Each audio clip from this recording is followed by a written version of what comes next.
Alright, welcome back. I told you guys before, I like to bounce around, keep myself entertained. So I'm working on the engine right now. I got everything, new points condenser, rotor, cap, plugs. Need some new wires. I thought they were just dirty. I was just going to clean them up and rock them, but they're, was a taped on fix. So I'm going to be buying new plug wires too. Probably should have anyways, but kind of trying to be cheap about it right now, and it's not working with me.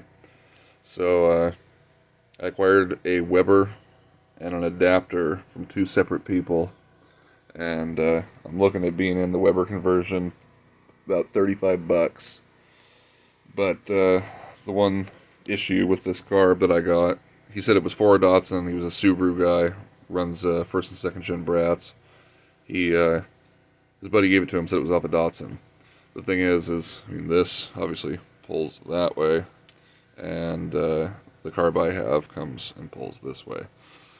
So I was looking, I mean, obviously I can take and remove this, flip this around the other direction, and then I'm going to have to come up with some form of mount that I'll probably make it'll run off of this to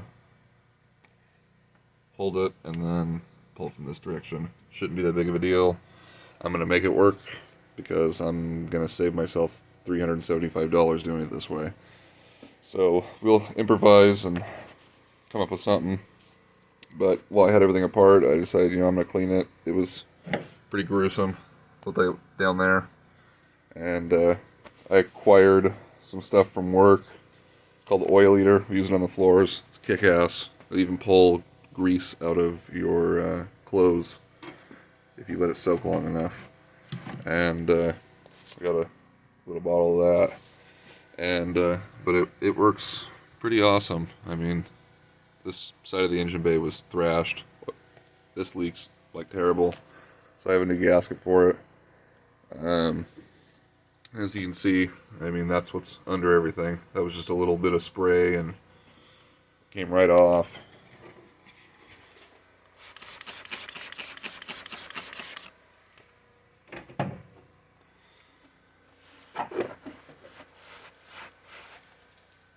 It works quite well. So I end up cleaning the whole engine bay when I get a chance, but like I said, for right now I gotta get this thing up and going. The old carb is trashed, and I'm not even gonna fuck with it. I've learned long ago that when an old Hitachi goes, it's not even worth rebuilding. You're better off just replacing it. When they work great. When they don't, they're terrible. So I gotta get this thing up and going though. I'm very sick of daily driving Infinity with a V8 and having to spend $5 a gallon on gas and averaging about 15 miles a gallon, 15 to 20, depending on how I drive it.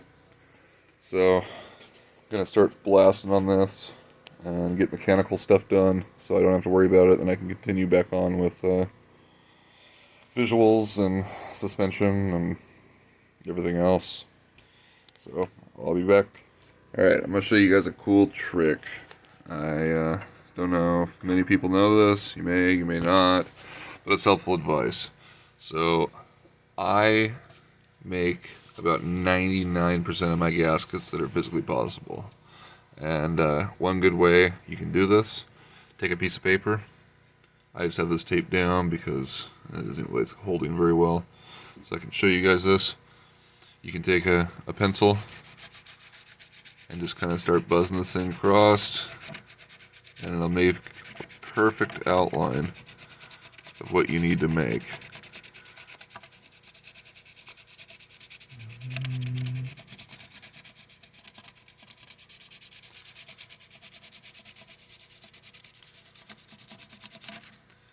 If you're pencilless, you can also do this with grease on your hand and start moving it around lightly, and it'll show everywhere you have to cut and make your own gasket.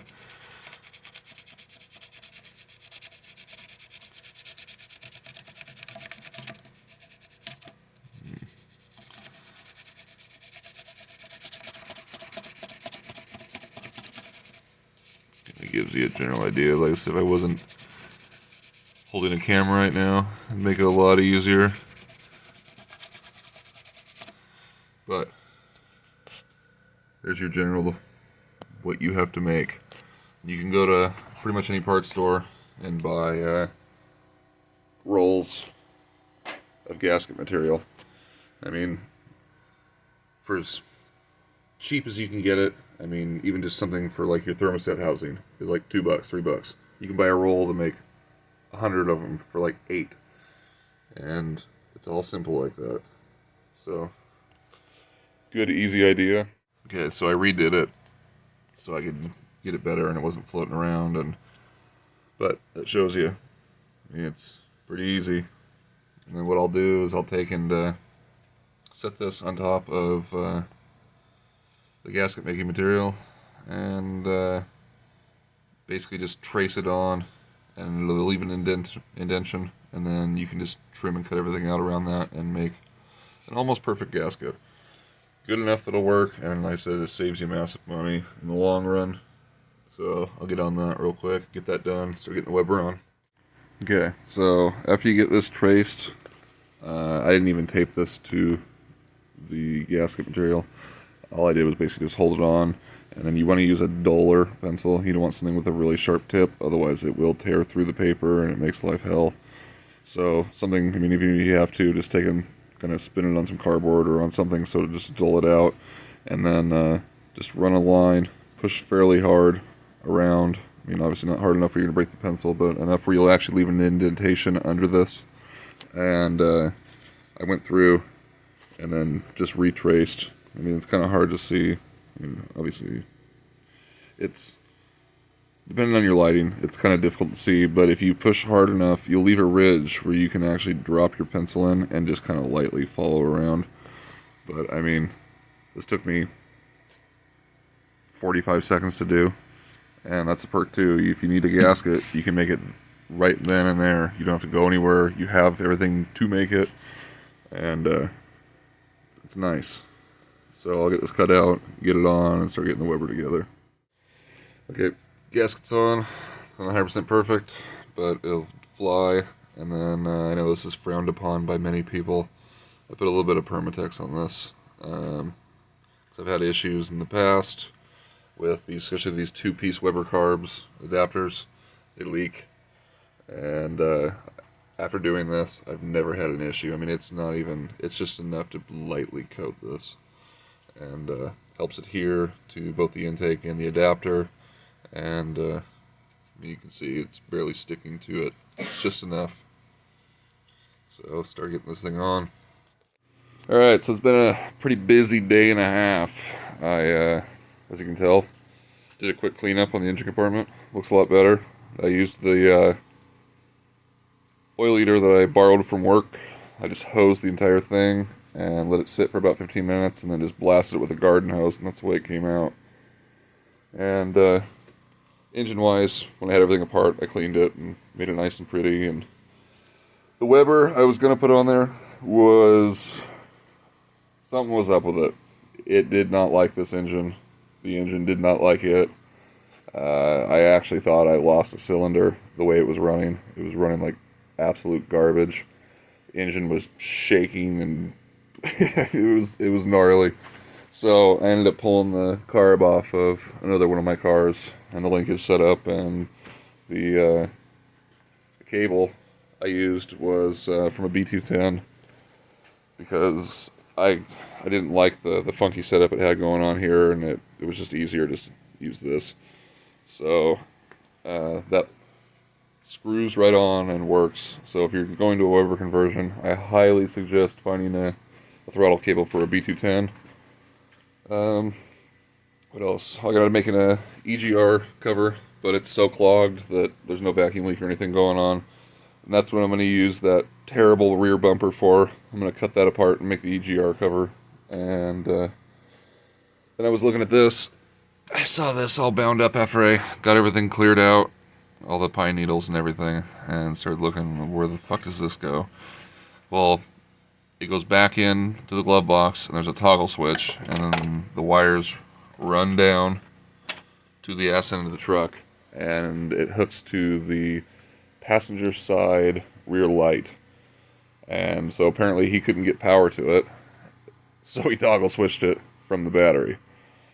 Why, I don't know. Once again, sounds like something kid-wise, but who knows? There's stupid people out there. So I'm gonna have to tear through the whole ass end of the truck and redo the wiring, kind of go through and see what's going on with it, fix it. I got the lights officially mounted in. Everything's secure and where it's supposed to be, hooked up, and show you. They look pretty good. It's not bad. I'm happy with them for the $30 I spent. I was going to originally get the Krylon stained glass paint, but I mean online it's like $18. I spent a few dollars more and had actual glass amber bulbs. My opinion, it's the way to go. It's not like that's ever going to flake off. It's cheap enough. Might as well just do it. I did have to modify the harness. I don't know if you can see. There we go. Easy. Just cut it. Butt connectors. And then slap it on. I think what else has been done. Nothing really much. I said besides fighting that carb, I had to replace the points condenser, cap, rotor, plugs, plug wires, new carb, and it runs pretty good. See if it'll start up without hitting the gas. Yeah, not bad. I'm actually surprised it started that easy. I don't have a choke hooked up to this. This is a manual choke. I've always had really good luck not running chokes on these. Even in the wintertime, I can pump the gas twice and it fires right up.